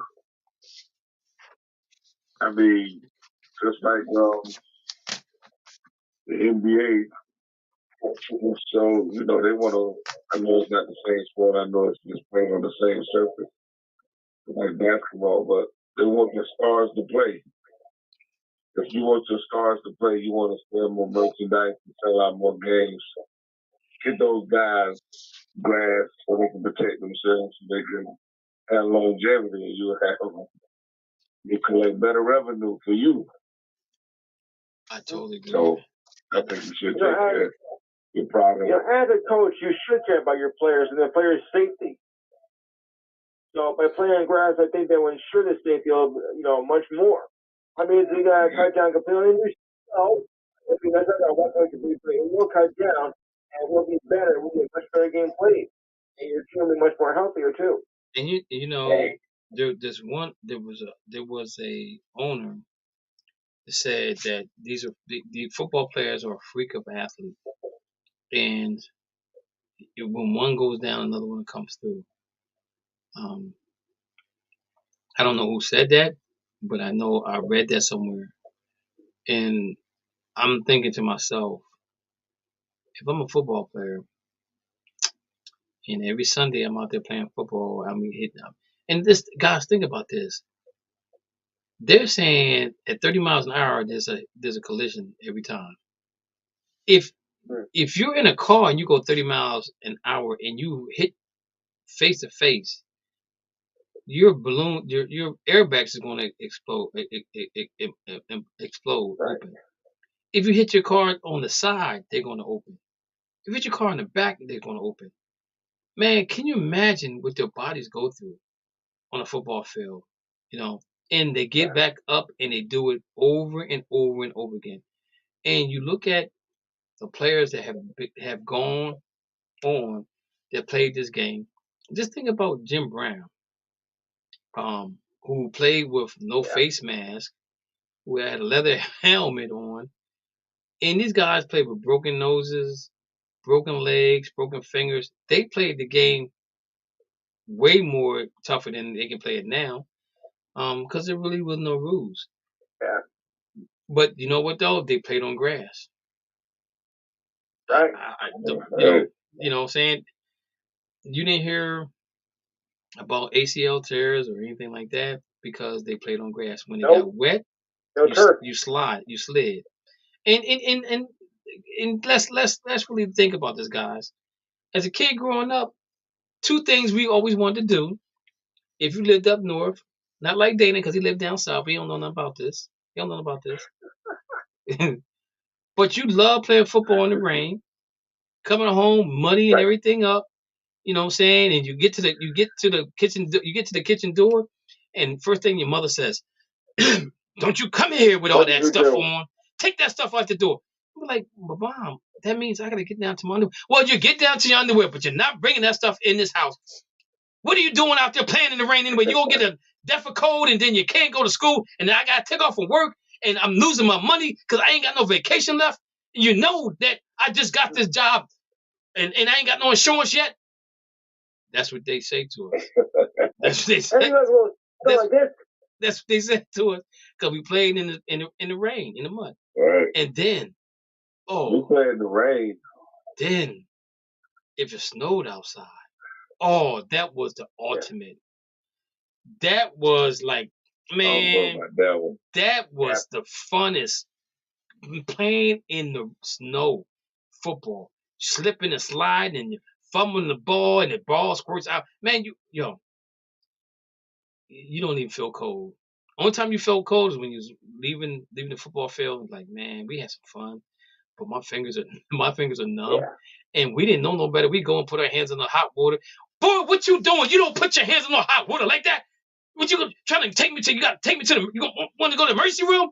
Frostbitten? You know we ain't got no insurance. I just started this job 90 days ago. What's wrong with you? What's wrong with you? You lost your mind. And I'm like, I say to my mom, I said, how did I lose my mind? I can't lose my son. I'm like, where my mind go? Where did my mind go? I do this whole thing. You know what I'm saying? But we had fun doing that, man. O.J. Simpson had a rushing title. O.J. Simpson had a rushing title. I mean, had one of the highest running in the snow. Shady McCoy had one of the a league rushing runs during that time period in the snow. Man, playing in the snow was fun, and you had grass. You know what I'm saying? And again, if the owners really want to show some solidarity to these football players, they will do that and get rid of the turf, because the turf is causing players to get hurt. Right. And we know, when you get an ACL tear, MCL tear, you can come back that next year, but you still ain't right to that following year, because you're trying to heal and trying to stay in shape, and you can't do both. So your healing is a priority, and then you try to get in shape during the season where it doesn't help you at all. It really doesn't help you. You know what I'm saying? Because we wasn't meant to be cut on when we came here. That somebody said, let me cut and see if I can get that fixed for you. You know what I'm saying? And that's where all that came from, you know. So come on, NFL owners, look. I know you got a lot to deal with Dan Snyder and his shenanigans. But do the football players a solid, man, and get grass. That's what I'm saying. I mean, I think you have Miami has grass, Cleveland has grass, Chicago has grass, Denver has grass, Jacksonville has grass.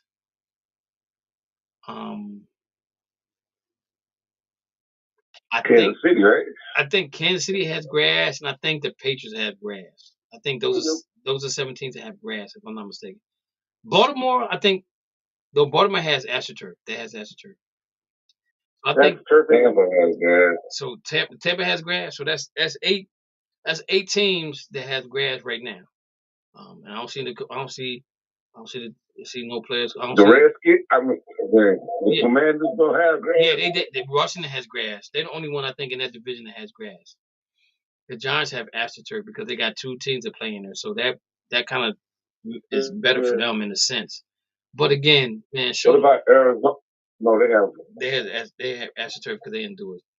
But just get these guys. Yeah, they rolled it out. Do these guys a solid, man, and get that grass out there, because your players gonna last longer, health wise. And the thing about it is, I guarantee you probably have less concussions because the grass is softer than the AstroTurf. You know what I'm saying? It's definitely softer than the AstroTurf. So let's do a solid and get these things taken care of. You know what I'm saying? The players can't go on strike because they ain't got no they already signed a contract and everything like that. So let's do them guys a solid and get this thing taken care of. Let's go ahead and take care of this commercial while we have time. Let me pull this thing up here and get this thing on here. What we looking at? Brands here. So where we at here? Let me go ahead and do this thing. Time and date. What's up, everybody out the sports world? What's up, everybody out the sports world? This is coming to KD. you from In the Zone Sports. I'm coming to you from In the Zone Sports Talk Radio Network. Remember, when you call in, the number is 512-543-4662. I said again, 512-543-4662.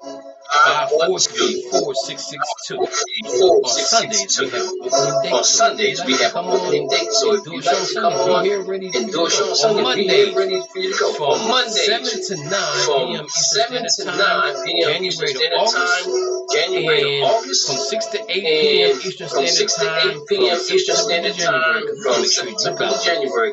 Make sure you got that Monday Night Football. You guys get to watch that Monday Night Football. And that show is just a sports talk radio show with your host, K Dix, the host, coming to you. Also, my co-host is Dana Clark. Also, my co-host is Dana Clark from St. Pete, Florida. On Tuesdays, we got Devin Gordy from Fort Defiance, Arizona, 8 to 9 Arizona, p.m. Eastern Standard Time with Pitch Sports Talk Show.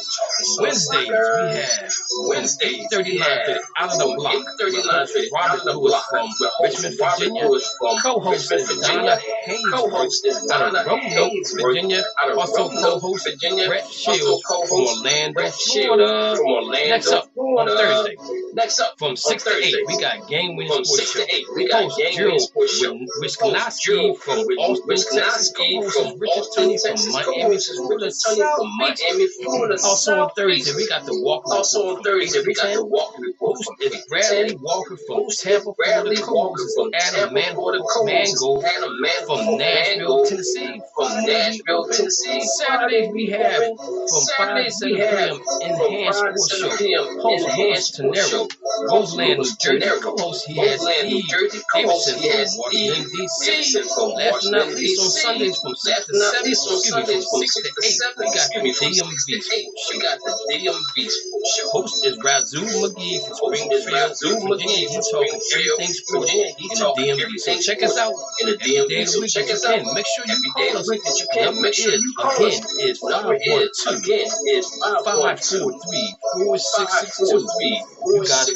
543-4662. You guys have a great day.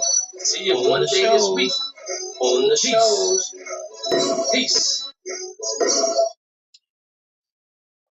Okay, guys, we're back. We're back. Okay, so let's talk a little. We're at 7:30. We're right where we need to be. Let's talk some basketball. So Dana. Yes, sir. No, let's not talk basketball. Let's talk some college football. So Dana, you see, I don't know if you see it right now, but your note is not on the board. Okay.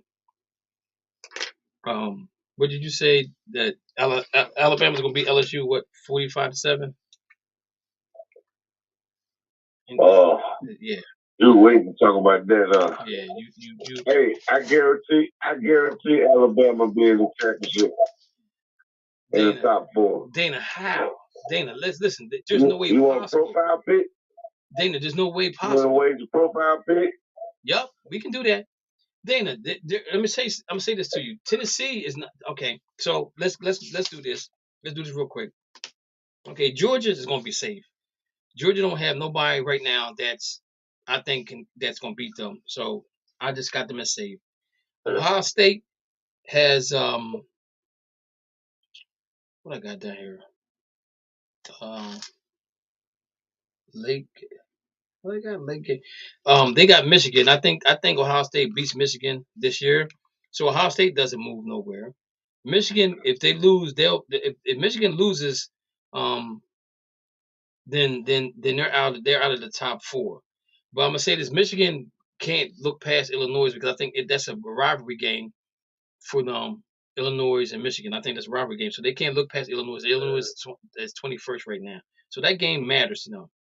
But I don't think Michigan beats Ohio State. TCU is safe. Okay. No. Tennessee is safe, in my opinion. LSU plays Georgia. I think they lose. I think LSU loses to Georgia. USC plays UCLA.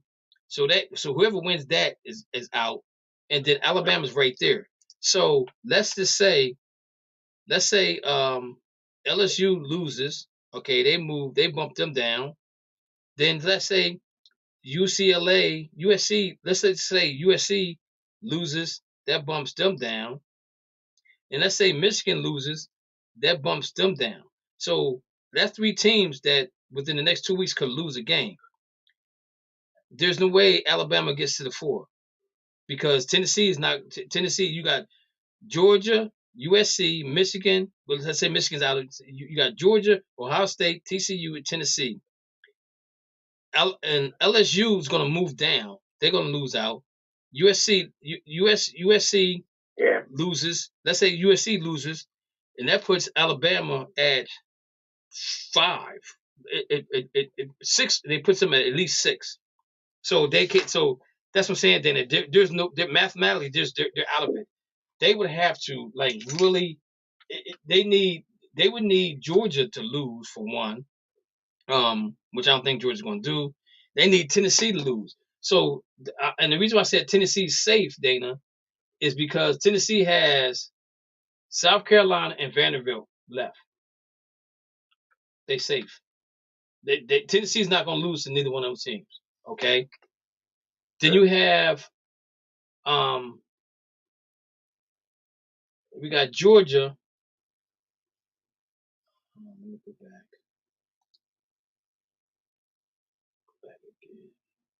Hello? Can you hear me? I'm sure. Okay. So you got so you got Georgia. Okay, here we go. So you got Georgia at 1. Georgia, I don't think Georgia's gonna lose. I don't think Ohio State's gonna lose. And Michigan to lose Ohio State, so that's gonna bump them to maybe 6, right? TCU is not gonna lose. I think TCU is safe. TCU has let's look at TCU's schedule. TCU has Baylor, Ohio State, and they have the championship game. So they would have to play. So the Big 12, they would play in the Big 12. You got do the Big 12. I don't even think the Big 12 have a championship game. Do they have a championship game? Because everybody's in one league. So okay, so they again okay, so TCU goes undefeated, and they don't have a championship game in the Big 12. So that saves them from getting a loss. So they're right there. So there's no way Alabama can get in there. You see what I'm saying? It's What your eyes see. Dana. There's no way. Dana. The commissioner is a different thing. So okay, so let's put there Alabama makes the playoffs.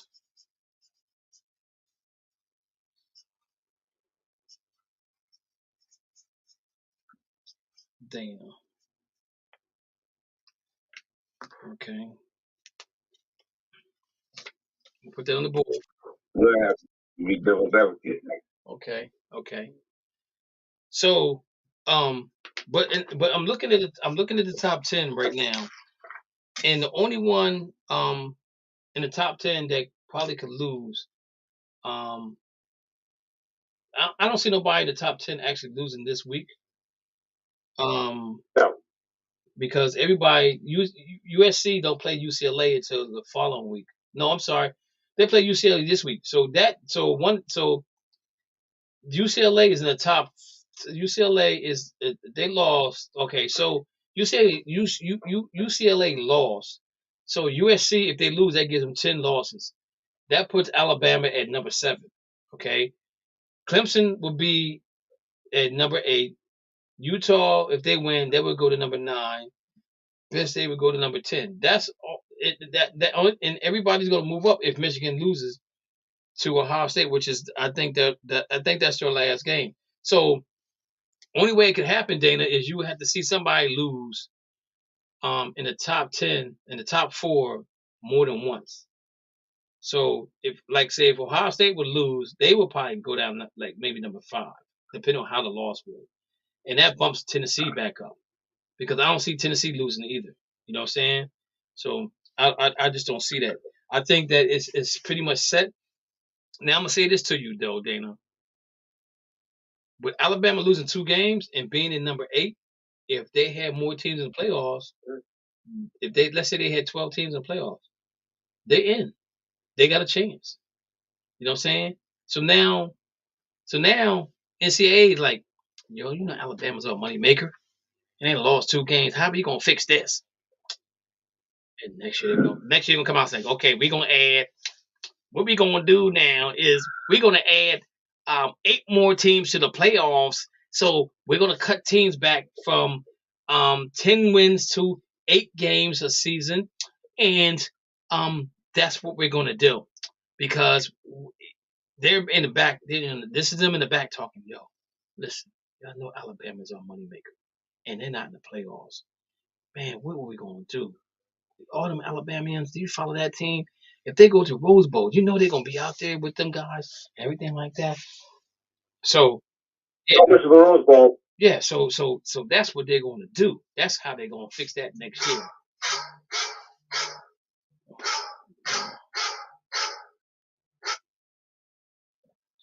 That's how Watch Alabama in the top 4. that's how Dana. That's not gonna happen. I'm telling you right now, that's not gonna happen. You know what I'm saying? It's not gonna happen. So again, if we go top 10, I don't see nobody losing. If we go top 15, I still don't see nobody losing. I think North Carolina wins, Ole Miss wins, Washington wins, and I mean you got Coastal Carolina who's 23, who's 9-1. Okay, you have North Carolina who's 9-1. They're number 13. Clemson's 9-1. They're in the top 10. USC 9-1, top 10. Tennessee's 9-1, in the top 10. And you have 4 teams right now at 10-0. The coaches even the AP top 25 kind of pretty much is the same. The coaches the coaches poll have it. They have Georgia 1, Ohio State 2, Michigan 3, TCU 4, Tennessee 5, USC 6, and they got LSU number 7. I don't agree with. I think LSU should have been higher. And they got Alabama at 8, and Clemson at number 9. So it's all still the same. So I really don't see nobody in the top 10 losing this week coming up. Lou, do you got any outrageous predictions that you want so I can post up on the bulletin board? Anything? I don't want to say outrageous. I mean, this time of year, anything can be expected. Okay. So I wouldn't say anything outrageous. So this is mine right here. I'm gonna go back. I'm gonna look at. I'm gonna ride this thing out with the Boston Celtics real quick. Okay.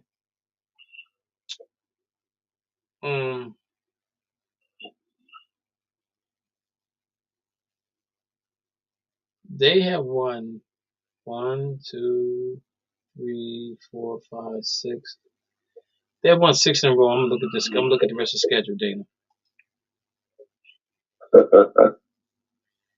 So they play. Watch Alabama be there. I'm gonna be right there waiting. I told you so. They got Boston got Oklahoma City. They go on the road. I'm gonna say Dana. I'm gonna say this right here. They go on the road. They got 3-game road trip, and none of those are back to back, which is good. They got 14, 15, 16, 18, 19, 23rd, and they go back home to play Dallas November 23rd. But they play Oklahoma City tonight. That's a win. They got everybody back. Atlanta, I think that's a win, even though it's in Atlanta. New Orleans, that's going to be a tough one right there. That's going to be the one. And I think they're going to be Chicago again. So they 1, 2, 3, 4, 5, 6, 7, 8, 9, 10. I'm gonna say that the Celtics will average 100. Well, because they're not playing back to backs, everybody should be able to play. But I'm gonna say Boston Celtics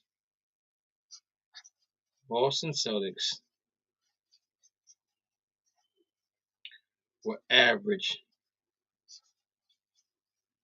125 points in the next 5 games. I think they're gonna average 125 points 5 games. That's my outrageous moment. I'm gonna put it up here. I'm gonna put it up there. So that's my outrageous moment. Speaking of basketball, I had a paper.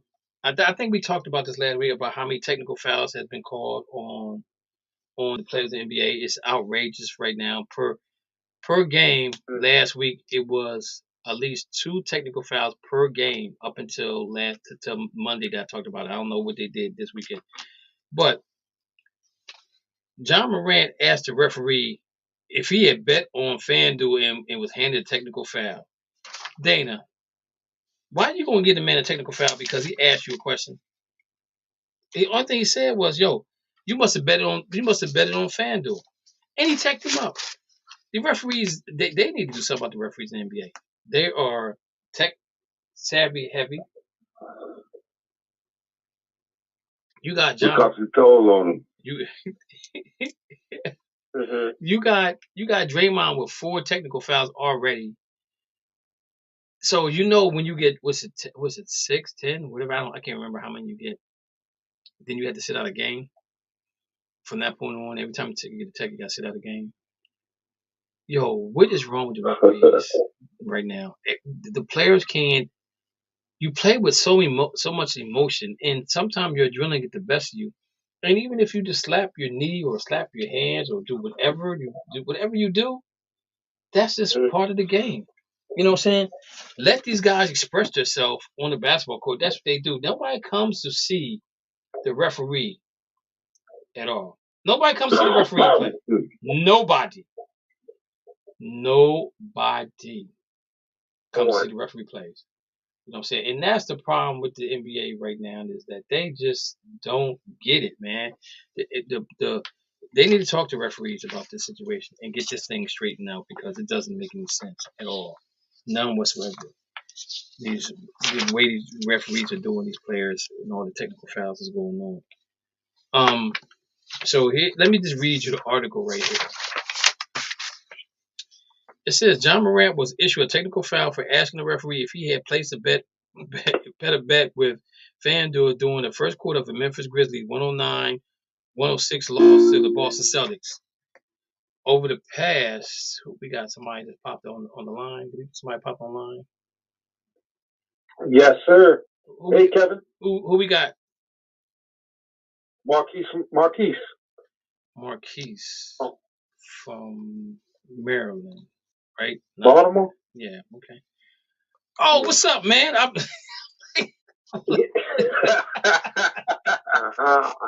Oh, okay. Welcome, man. So we was talking about what's going on, man. We talking about John Morant and his comment that he said. So it says over the past few years, several states have legalized sports betting and it's become quite a common sport organization to talk about. For some reason, Morant thought he would be a good idea to ask the referee about placing a bet and receive the technical for his troubles. Grizzly beat writer Michael Cole claims that a fan sitting courtside told him that Morant asked the referee if he had playing a FanDuel sporting bet app. Asking a ref, especially in the NBA, if they had bet on the game as an athlete can be considered incredible, inappropriate, and could possibly lead to even further punishment. The league doesn't have to worry about other players trying to do this the same. As you know, Tom Donahue worked for the NBA 13-year season from 1994 to 2007 until he got caught in a gambling scandal. During his career in the NBA, Dowry officiated 772 games season, 20 playoff games. The NBA would love to stay away from another scandal that big. In 35 minutes, Morant amassed 30 points, 8 rebounds, 9 assists, 2 steals, and a block. So Morant said to the referee, "Yo, did you bet on FanDuel? Because you looking terrible out here." And again, it don't. I mean, I don't get it, man. Because you call it. The guys like throw their hands up in the air and they call a foul. I mean, they call a technical foul. Let them guys express themselves. I mean, who comes to see the guys play? Who comes to see the referee play? Nobody cares about the referee. And you know why No. nobody? And the funny thing about it is, when the game's over, guess what the referee does? He runs to the locker room. He don't sit around. And even though they do have the 2-minute Right. thing with the referees now, I just think that sometimes you need to put the referee on blast and need to have interviews with the referee at the end just to ask them a few questions of why they did what they did. Because we know that in all actuality, they watch the film, and the thing about it is they dictate how the game is being played a lot of times because players have to watch the referee. Oh, well, he calls this call, he calls that call, he calls this call. And my thing is, to me, that's calling me being when I was a referee. I tried to be as fair as I possibly could. And if a player said something to me, I would just shrug it off. I was like, okay, whatever. He like, Mr. Referee, can you watch the block over here? Can you watch him grabbing me? Can you watch? Mm-hmm. And I stood there and I watched. I was like, okay. And I tell the player, I said, 22, stop grabbing. 22, stop grabbing. So I give him a warning. And some kids was like, yo, you ain't supposed to warn him. You're supposed to give him a foul.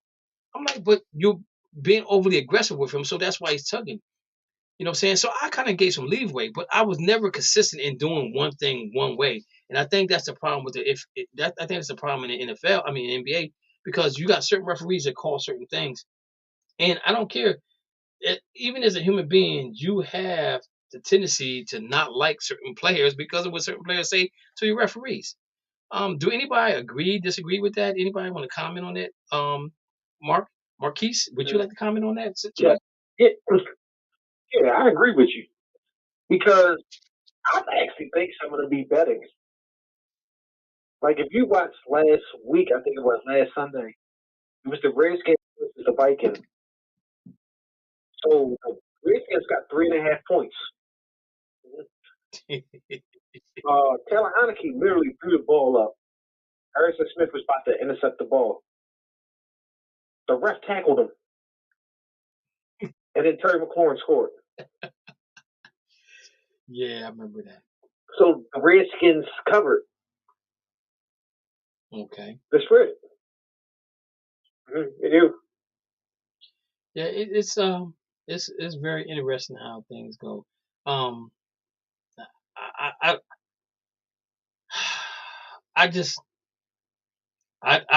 don't want to say I don't want to say that it's fixed, but some calls that are made sometimes in games it's kind of weird. I mean, baseball is probably one of the worst games when and I'm gonna say this, like in watching the playoffs this year, I seen more referees be consistent with calling strikes and balls than I ever saw before. Especially that game 6 with the Phillies and the Astros. The strike zone was high, and they kept it high for both pitchers, right? So when the pitcher left, when both pitchers was out, when they brought in another pitcher, then the strike zone became different for both pitchers. You know what I'm saying? Because that's just what they were doing, but they kept it consistently the same for both. Again, I think with football, it's and I'm gonna say this. I think that some calls that are made in football, if they don't, I think they just ticked up Grant Williams for telling the guy to come on. I'm watching the game and he just told the referee come on and he teched him up. See, this is what I'm talking about. And now if you guys don't remember this, Grant Williams ran into a referee and got suspended for that game, right? But I'm saying if you see that there's a call being made, I mean, you see there's a foul being made, just make the call. And that's all as fans we want is a fair playing game. That's what the players want. The same thing. They want to be treated fairly. And if you got a call, make the call. Do not make a call and no, there's not a foul. You know what I'm saying? It just, to me, it doesn't make a lot of sense. And it hurts the game because as fans, we see this all the time and we get mad about it. and the referees look like they don't know what they're doing sometimes. But I think that in every sport, What a shock. I think in every sport they should have a not pay scale, but they should have a pay chart. I mean, not pay chart, a point scale on how a referee does the game. And I'm not saying they don't do it now. If they do it, we don't know nothing about it. You know, they don't tell us about it. But I think that in some games you need to have that point scale, and they sit down and say, okay, this is a point scale. This is some things you need to work on. Some things you're doing really good, but let's work on this. Let's get your point scale to where like a 9 or 8 or 10 or whatever the case may be, because that means you're working on your craft. You know, and one thing with me as a referee, I never got an attitude with any kids. Never. I didn't really pay them no mind, because you're in the moment of doing what you're supposed to be doing. And I remember, you know, I said to somebody, I said, man, it would be hard for me to referee against my high school team, because I'm gonna be in their favorite, because I want them to win.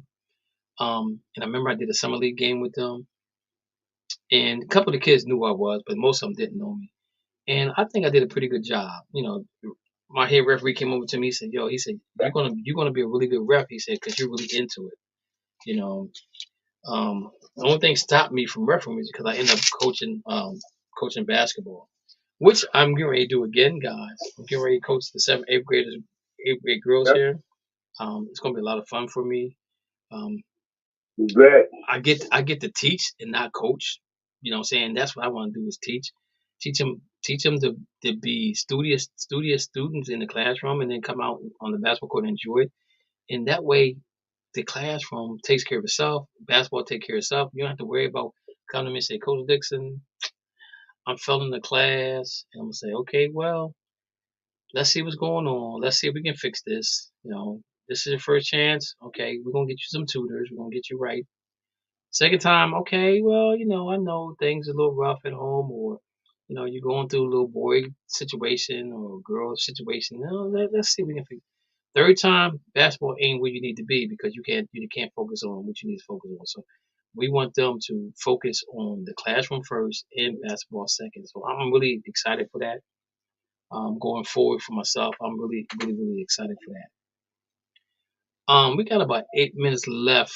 Let me give you. I thought um, um, we were going to have Devin on the show to talk about the um, soccer games, but what I'm looking at here is not what I wanted. So make you guys, if you're a big soccer fan, make sure you guys chime in and watch that. It's going to be early in the mornings that you're going to have soccer over in Qatar. They were talking about the clothing that they want women to wear from the United States over there. Where they have to wear, they can't wear shorts, they can't wear skirts. Skirts had to be down to the knees or whatever. You know, I really don't see that happening with because right now Qatar, the weather there is probably what's this? This is November, so Qatar Qatar is like Warmer than it is here. they're kind of southern like, so they when the sun's up it's probably about 70, 80 degrees, but when the sun go down, it is freezing over there. I mean, it's freezing. It goes from one extreme to another. So most of Where they play soccer at? yeah, so most of those most of them teams, or most of them games gonna be played during the daytime, when the weather is decent. I'm really surprised that they're playing over guitar, but I guess everything is fine over there. Real quick, Marquise, is there anything that you wanted to chat about before we get off the line? Oh yeah, it's a great year to be an Eagles fan. I'm not disagreeing with you on that one, but I got to say this to you. And Eagle fans get mad at me all the time. That whole division got the easiest schedule in the NFL right now, so they're taking advantage of it. That's what they're supposed to do. They're supposed to take advantage of the schedule. No doubt. They're supposed to take. No doubt, but we beat the brakes off the Vikings. Yeah. And the press will tell you the Buffalo Bills are the best team in the NFL. Say that again. When I said we beat the brakes off the Vikings. Okay. And the media will tell you that the Buffalo Bills are the best team. Well, I'm gonna say I don't think the Eagles can go up to the Buffalo and do what the Eagles do. I mean, the Georgia fight did yesterday. I would gladly disagree with you. And I know you having a good year. I told you my day is coming. I think the Eagles. When you in Tampa, you can bully me. I think Tamara. I mean, Pray for you, Tamara. I think that like I said before, the Eagles are taking advantage of the schedule. And again, I'm a Jalen Hurts fan because of how they try to dog him about, oh, this is his year to prove that he can be the quarterback of the future for this team. And my thing is right here, he took a team last year that didn't have what they have this year to the playoffs. And if they had gave him some if they had gave him some decent plays to play against Tampa, they could have won that game. Eagles felt like they was happy just to be in the playoffs last year because they didn't look like they looked like they was going through the motion. But again, how you gonna get mad? How you gonna make that comment about Hurts and say, oh, this is his make or break year when he took a team that wasn't supposed to go to the playoffs last year to the playoffs, and then this year you come back and say, oh yeah, this is make or break year for him. I'm so mad at the media. I'm so mad at everybody that made that comment about him because now he's proven that he belongs there. He is a quarterback that they need. They went out and got Brown, okay, which is added to him. You got two good running backs, got a decent offensive line, and if and I'm not an Eagles fan, but if you look at the Eagles last year, the offensive line was in shambles from game one. They had a makeshift offensive line, so that makes a big difference in how you prepare or how you play for a team. And Dana, we just talked about that with the Rams. From game one, they didn't have the offensive line they had at the end of the Super Bowl because Whitworth retired, right? And then the center got hurt. You know what I'm saying? And it's hard to recover from something like that. So I'm happy. I'm happy for the Eagles. But Marquise, you know that most teams that go 8-0 don't make it to the Super Bowl. I hear you saying it. But it's not too much. It's not too much in the NFC that we got to worry about. True. I totally agree with you. And we got the Dallas Cowboys. They can't stop the run. That's our strength. Right. I agree. And the only threat I really see is maybe San Francisco. And San Francisco looks really good right now. Getting McCaffrey was a key move for them guys, man. Tampa Bay coming. No, Tampa Bay ain't coming. Tampa Bay ain't coming. Dana, I told you. Took the curse. Dana. Tampa Bay gonna play the rest of the season out, and now they talking about he gonna come back next year. He's not coming back next year. They might as well Tom Brady. They might as well go ahead and start looking for his replacement. Oh, he's not tired of it. He just gonna come back and make it to the NFC Championship, beat the Eagles, and lose to the 49ers. It's gonna be Miami versus San Francisco in the Super Bowl. Wait a minute, who did you have? Hold on, Dana. We got two teams that I know y'all not gonna be able to beat in the playoffs. Cool. That's gonna be Kansas City. Kansas City don't have no defense. And the Baltimore Ravens. Oh, we gonna beat the Ravens? Come on, man. No. I want to let you know that Baltimore Ravens team, with the addition of Roquan Smith. Beat Baltimore. Hey, y'all weren't supposed to win that game. Win that game. I forgot the Ravens had it on rookie level when they played us. Look, man. They had no. They had young guys in the secondary. Humphrey and Peters ain't played that game. Humphrey left that game. Yeah. Humphrey left that game.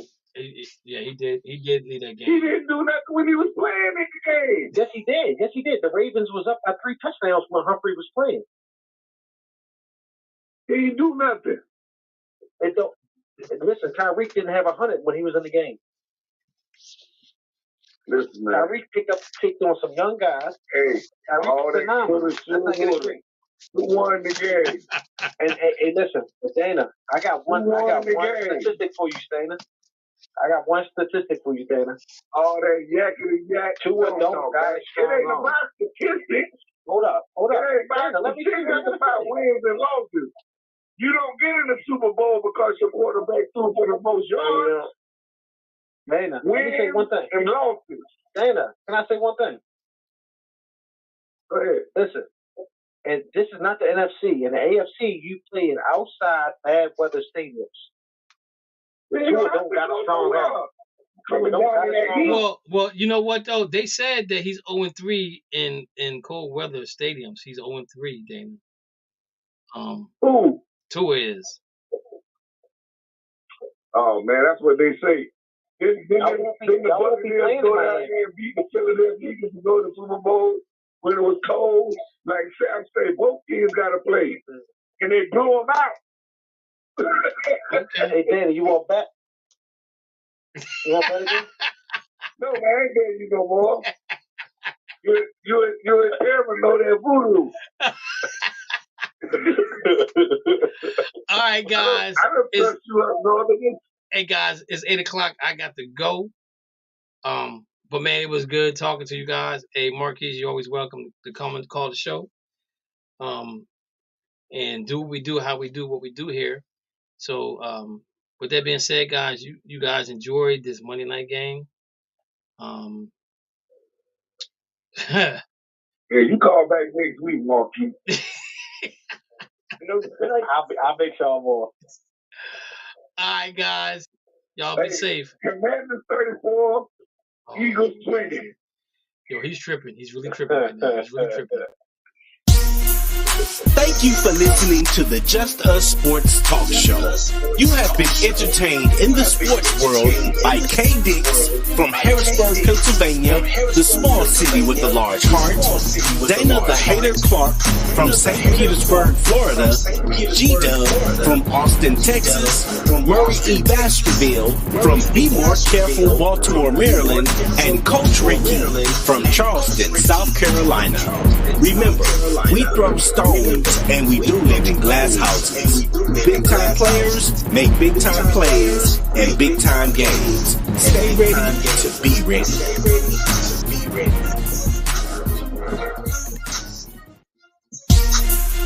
Thank you for listening to the Just Us Sports Talk Show. You have been entertained.